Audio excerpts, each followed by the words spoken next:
Muy buenos días, yo soy David Luis Tataje Rojas y este curso es Historia del Perú. Hoy vamos a hablar un tema muy interesante para hoy jueves 27 de agosto del 2020. El tema que lo hemos denominado es el virreinato en el Perú, organización política y económica. Entonces vamos a primero dividirlo en lo que es el aspecto social y posteriormente el aspecto económico. Vamos a ver entonces, en el aspecto o lo que vendría a ser la organización social tenemos los grupos sociales. Y aquí existía una rivalidad entre estos dos sectores, especialmente por el poder y el prestigio.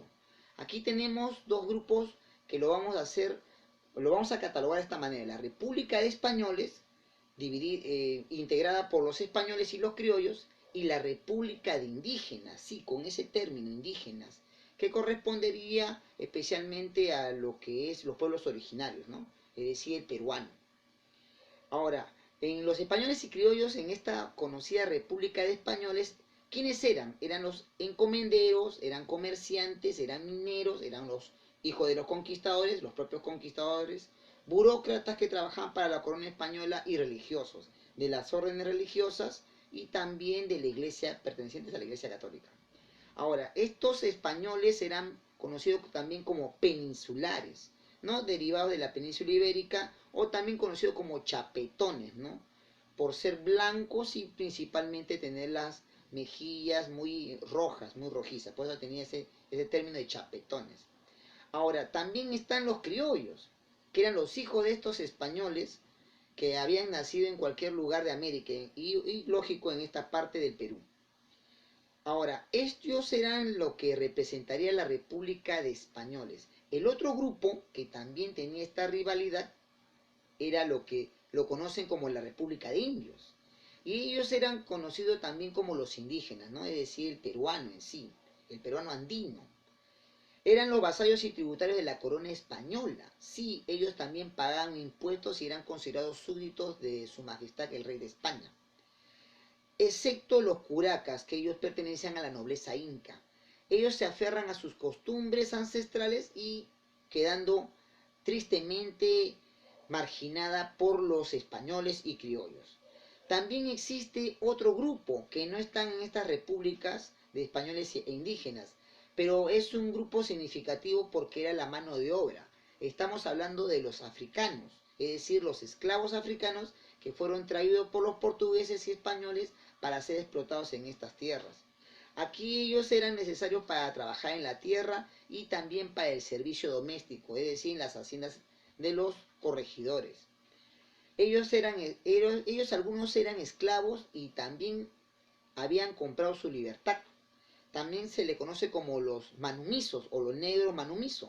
Y algunos se escapaban y huían de las haciendas. Se llamaban también cimarrones, ¿no? Así hay que determinarlo de esta manera. Cimarrones los que se escapaban y los manumisos eran los que exclusivamente pagaban por su libertad, ¿no? Ahora, hay un mestizaje que tú tienes que saber, ¿no? Ese término de mestizaje viene de mezcla, ¿no? Era un término muy despectivo. El mestizaje era en base a la unión de los españoles y los indígenas, que lo dividían en castas. Pero aquí hay que aclarar de la palabra mestizo. El mestizo era un grupo que se aculturó y lamentablemente era marginado porque eran ilegítimos, es decir, hijos bastardos, ¿no? Hijos de lo que vendría a ser relaciones extramatrimoniales del español con la indígena andina, ¿no? Peruana. En las castas tenemos tres grupos: el grupo étnico como el español, ¿no? El indígena y el tercero el africano. Ahora, para un poco saber ello, tenemos que dividirlo en categorías raciales, que en realidad esto no sería necesario comentarlo, pero es importante para que tú sepas cómo es el racismo de la época virreinal. El peninsular era el español, también era el criollo, que era nacido en América. El mestizo era la mezcla, el cruce, así con ese término, entre el español e indígena. El mulato era el español, no unido con el negro. El moreno era el mulato oscuro. El sambo es la mezcla entre el negro y el indígena, ¿no? Con esos términos lo estoy diciendo. Y el cholo, el mestizo mezclado con lo que es el indígena, ¿no? Estas son las categorías raciales en el tiempo del virreinato, hay que aclarar ese punto, ¿no? nosotros nunca fuimos colonia, el reino del Perú. Entonces, eso era una forma muy discriminativa, ¿no? Y eso en realidad fue la causa para la independencia de España. Dejando de un lado lo que es el aspecto social, vamos a hablar del aspecto económico. Aquí vemos un monopolio. ¿Qué es esto? ¿No? Es decir, el control de las empresas españolas o lo que vendría a ser los trabajos españoles en América y todo derivado, los productos de América derivados a España. Y España lo repartía o lo vendía a todo el mundo. Tenemos primero una aduana, ¿no? En España, que le conocían también como la Casa de Contratación de Sevilla.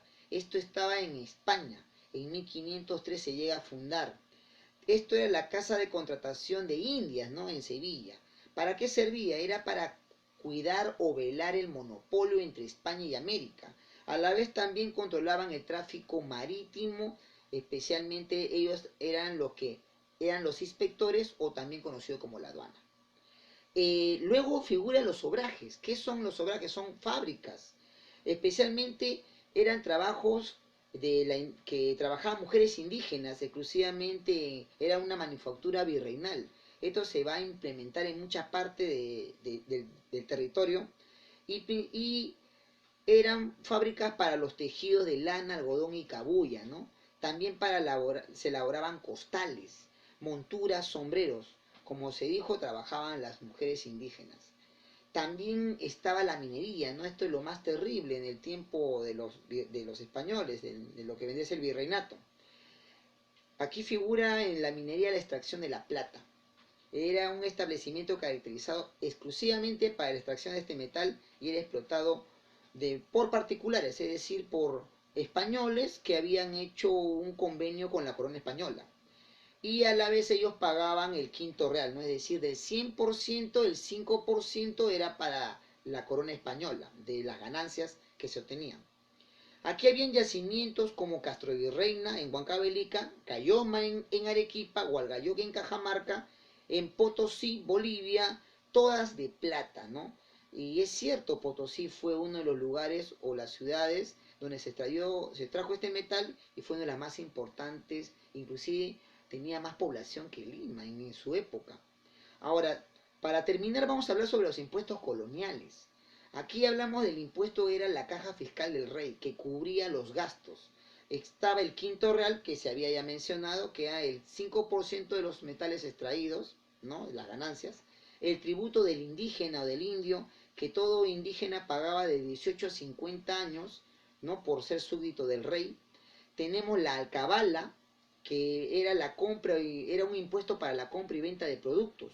El almojarifazgo, que era el impuesto por la entrada y salida de productos, ¿no? Como la aduana. La media nata que pagaban los funcionarios que trabajaban para la corona española y las derramas, que eran un impuesto para sostener las guerras, ¿no? Que tenían mucho los españoles con sus enemigos Francia e Inglaterra. Estaba también el estanco, para terminar. El estanco vendría a ser el monopolio estatal. El Estado español controlaba el producto de la sal, el tabaco, el papel sellado y el naipe. Bien, esto es un resumen del tema que es el Virreinato del Perú, la organización social y económica. Espero que te haya servido esta información y bueno, en un siguiente video vamos a hablar cómo era la educación y a la vez también la religión en el Virreinato o también el Reino del Perú. Conmigo será hasta un siguiente video. Nos vemos. Cuídense.